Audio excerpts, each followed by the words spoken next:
Now turn to Section 1. You will hear a woman asking about membership of a society. First, you have some time to look at questions 1 to 4.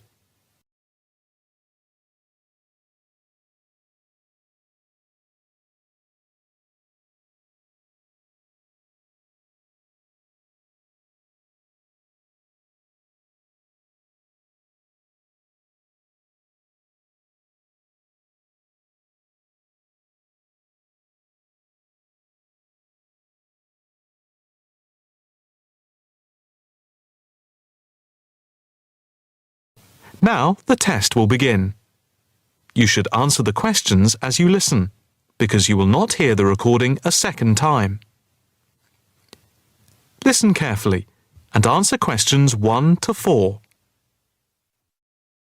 Hi. I'd like some information about joining the International Arts Society. That's no problem. What exactly can I help you with? First of all, I'd like to know about the membership fee. Well, there are 2 types of membership. Can you tell me what they are? First, there is lifetime membership, which means that you can have access to all the facilities at the Society itself and all exhibitions. Plus, you can have discounts to various events at affiliated arts organisations here and abroad. And on top of that, you can use the lifetime members' room. How much is that type of membership? Well, the lifetime membership fee is £1,537. OK. It's rather a lot to pay in one go. What about the other membership? The ordinary membership, that's £193 per year. That sounds a bit more reasonable. What does that entitle you to? You can visit the Society, including the exhibitions, the library, and follow the arts programmes on weekdays during the opening times from 10 a.m. to 9 p.m, and at the weekend between 10 a.m. and 5 p.m. On Saturday, if there's a special event like a lecture or restricted showing of an exhibition, then it opens until 9 p.m.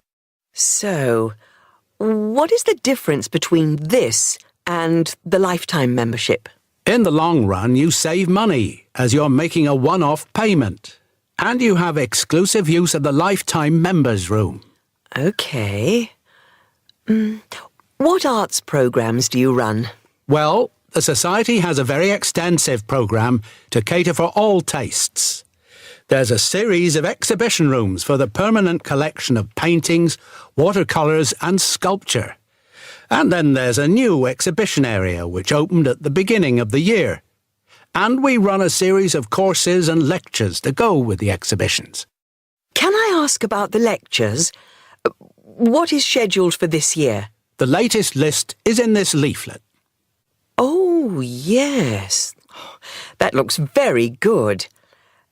Are all the exhibitions, etc., free if I join? Yes, everything is free. That's fair enough. I think in that case I'll join. Before you hear the rest of the conversation, you have some time to look at questions 5 to 10.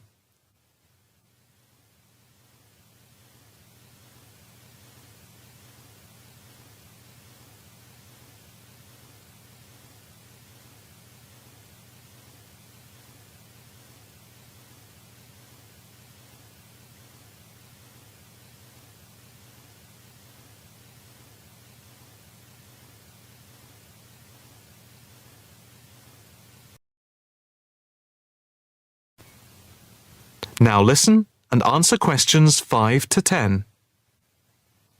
I just need to take your name, address and telephone number. First, your name. Margaret Rochester. I take it that's R-O-C-H-E-S-T-E-R. Yes, that's it. And the address? It's 55 Stone Avenue. OK. Avenue. And the postcode? Let's see. It's MA7 4PQ. And a daytime telephone number? Can I give you my work number? Yeah, that's fine. It's 0207 895 2220 and the extension is 6633. Can I pay by credit card? Yes, of course. Do you want to pay for the full year at one time or by monthly instalments? You pay £4 extra a month if you pay by instalments.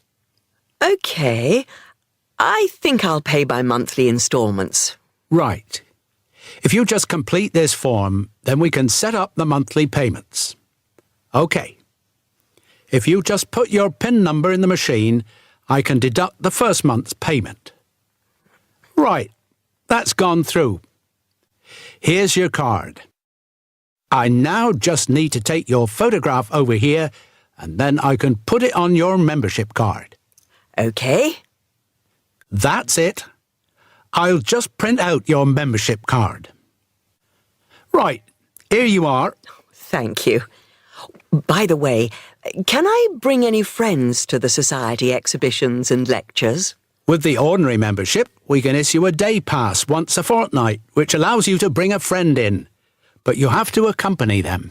Thank you. Can I go in now? Yes. You just swipe your card here. That is the end of section 1. You now have half a minute to check your answers.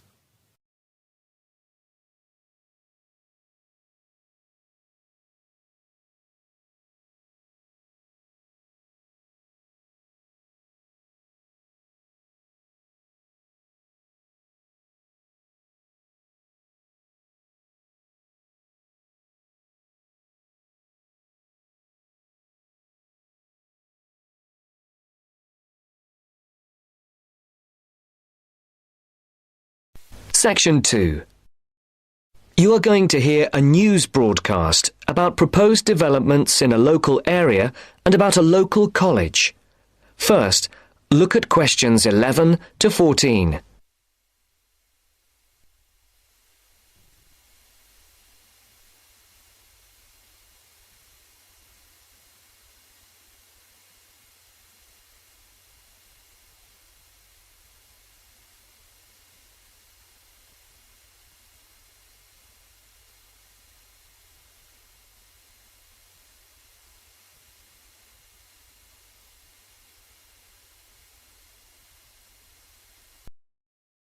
Now listen carefully and answer questions 11 to 14.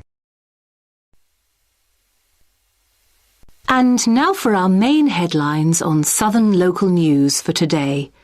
First of all, the report relating to the proposed motorway and other developments around the village of Tartlesbury was published this morning. And, as has been expected, it has created quite a lot of interest.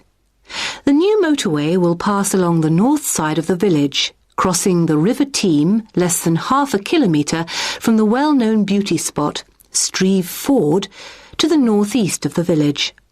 The motorway will cut the village off from the ford, where many children play. But that is not the end of it. There are also plans to build 1,000 houses on farmland west of the village. And on top of that, there are proposals to build an industrial estate for new technology companies on the site of the old steelworks on the edge of the village. A news centre with a swimming pool and a very wide range of sports facilities and a large supermarket with other shops are also planned next to the housing estate.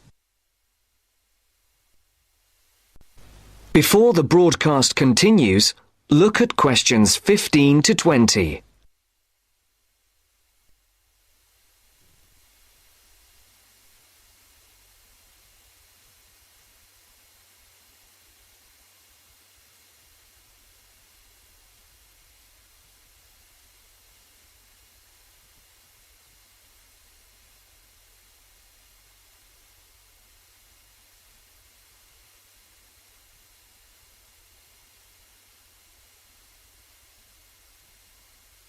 You will now listen to the second part of the talk.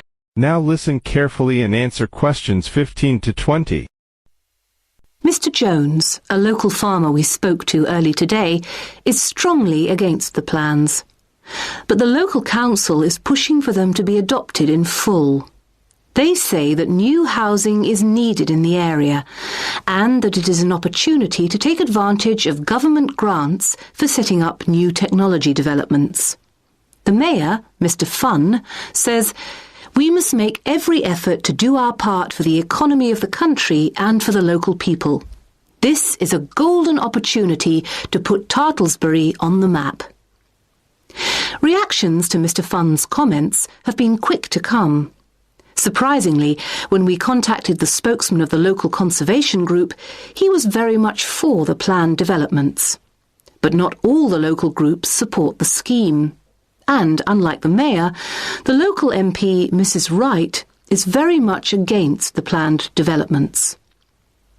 Mr. Khan, a local shopkeeper, had this to say: "People are absolutely horrified at what is being proposed here. This is just a chance for some people to make money quickly. But I can assure you that if they think that local people are going to be a walkover, they have another think coming. Of course, we welcome the jobs that the new technology park will bring, but we feel that the large increase in housing and the proposed motorway will destroy the character of the area." I think this is a debate that is going to run on for quite some time, and we here on Local News will keep you informed. And now for something quite different. This year's exam results have just come out, and there are a lot of happy faces out there. It would seem that the number of young people going on to university from the local college in Upton, which is not far from Tartlesbury, has increased by 25% this year. All those who have applied to go to university or into teacher training colleges have found places. This is the first time that there has been a 100% success rate at the college. We spoke earlier to the principal of the college, who said she was very proud of all those who had achieved their aims, and she wished them every success in the future. There will be another news bulletin at 11 p.m. And for now, it's back to more music from around the world. That's the end of section 2. You now have half a minute to check your answers.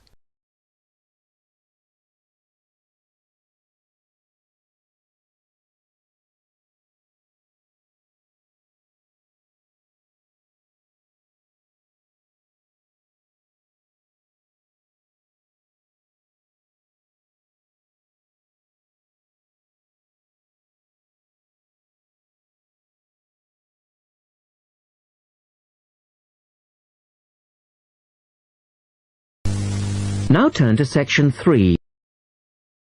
Section 3. In this section, you will hear a discussion about a system of writing for the blind known as Braille. First, look at questions 21 to 23.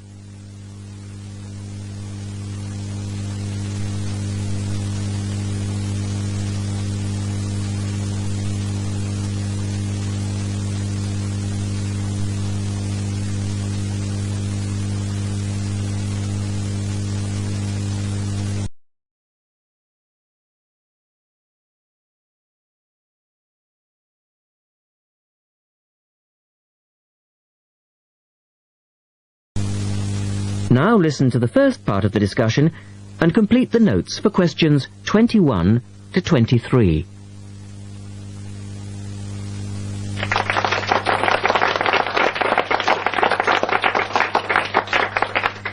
We're very pleased to welcome to our special interest group today Dr. Linda Graycar, who is from the City Institute for the Blind.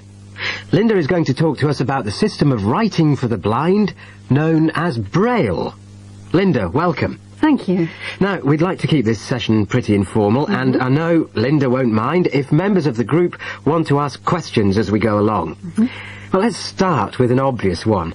What is Braille, and where does it get its name from? Well, as you said, Braille is a system of writing used by and for people who cannot see. It gets its name from the man who invented it, the Frenchman Louis Braille, who lived in the early 19th century. Was Louis Braille actually blind himself?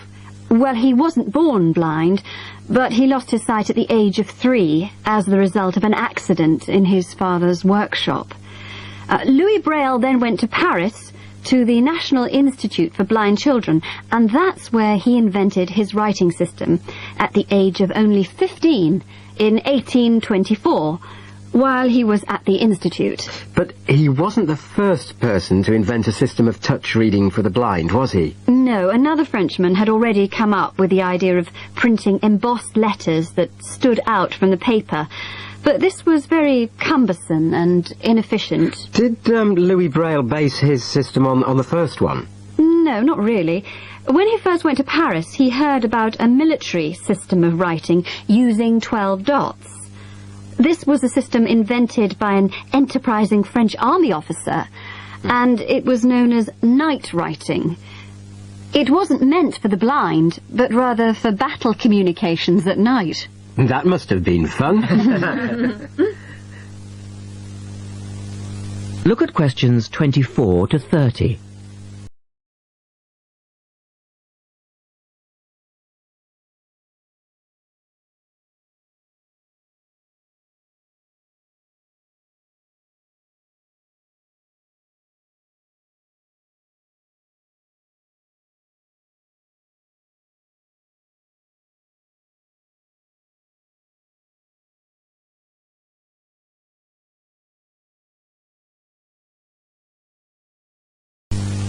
Listen carefully and answer questions 24 to 30.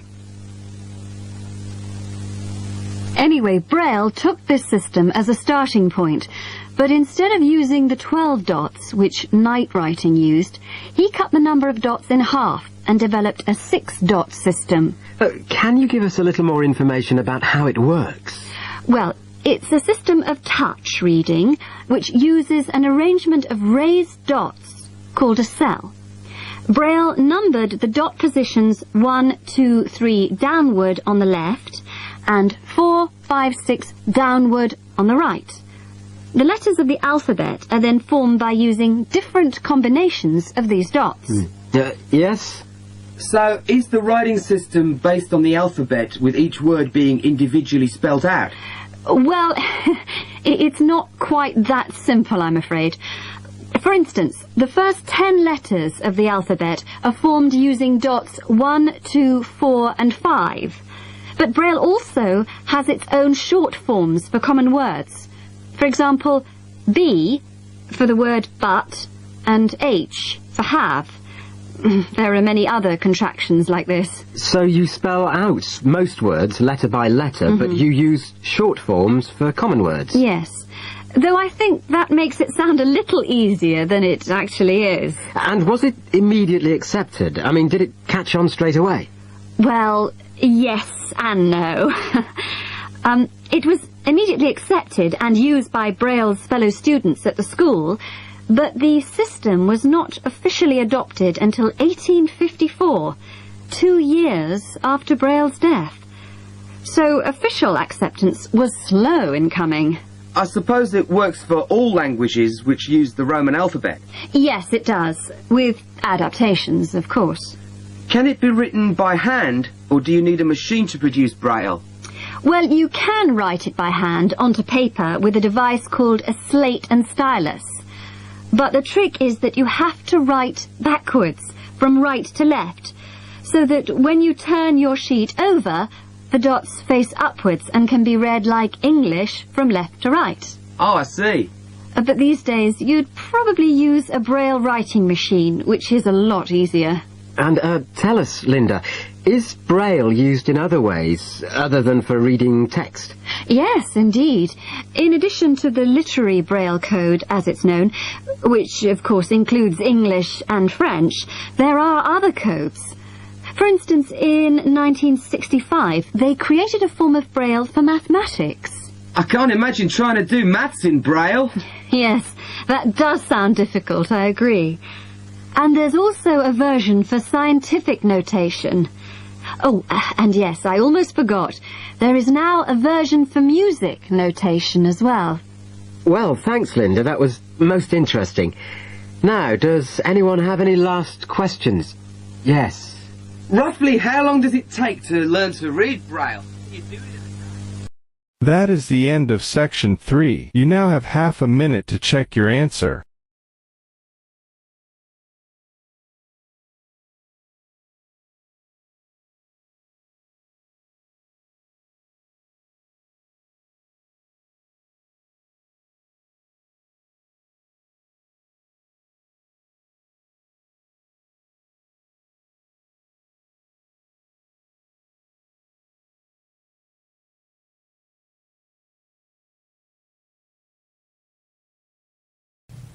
Section 4. You'll hear a lecturer talking to students about sport in Ireland. First, you have some time to look at questions 31 to 33.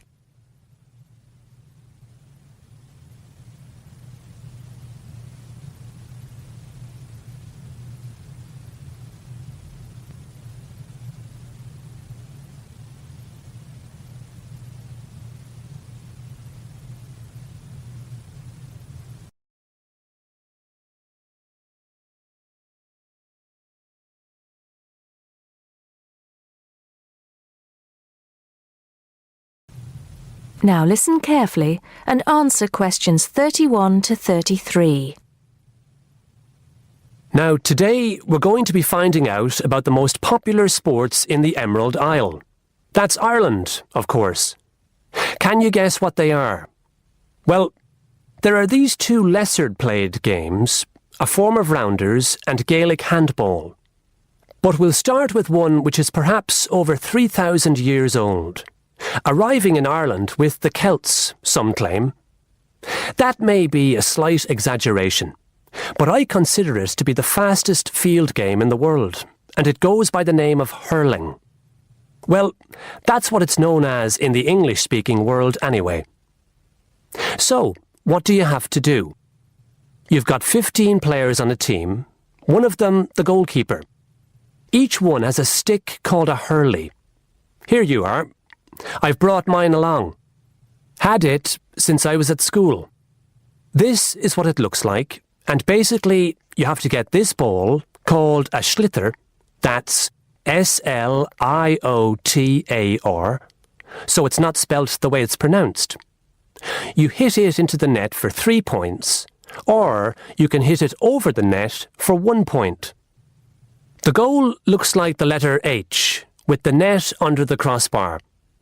The goalie has a bigger stick than the others to help keep the ball out. You can also catch the sliotar and run with it for 4 steps maximum, or bounce it on your stick. Is that clear to you all? I'll be showing you a video a bit later, so you can see what a game actually looks like. You might like to think of it as a mixture of lacrosse, hockey, and baseball. Oh, and it's played by women too. But it goes by the name of camogie in that case. Before you hear the rest of the talk, you have some time to look at questions 34 to 40.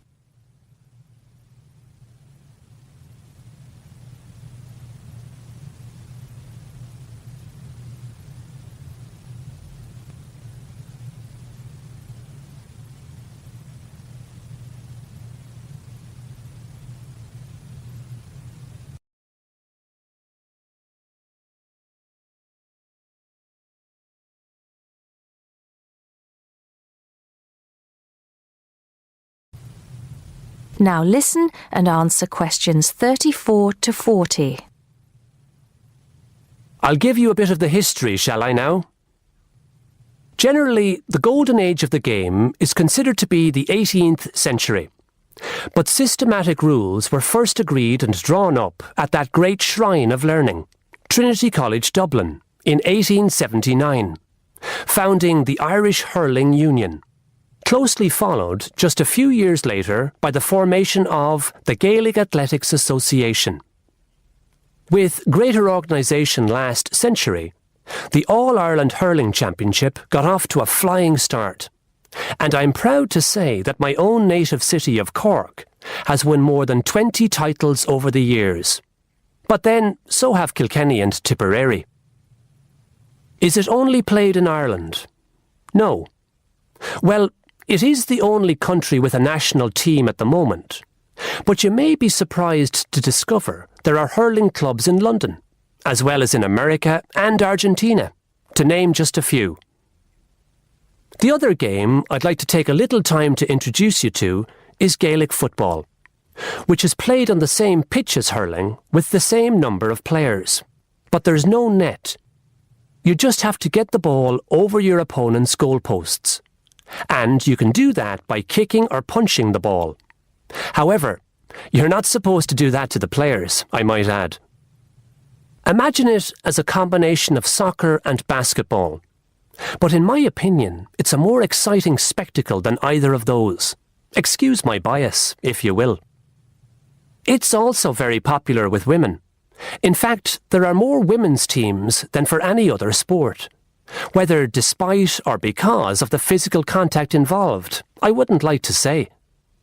They do play a shorter game, 60 minutes, rather than the men's 70.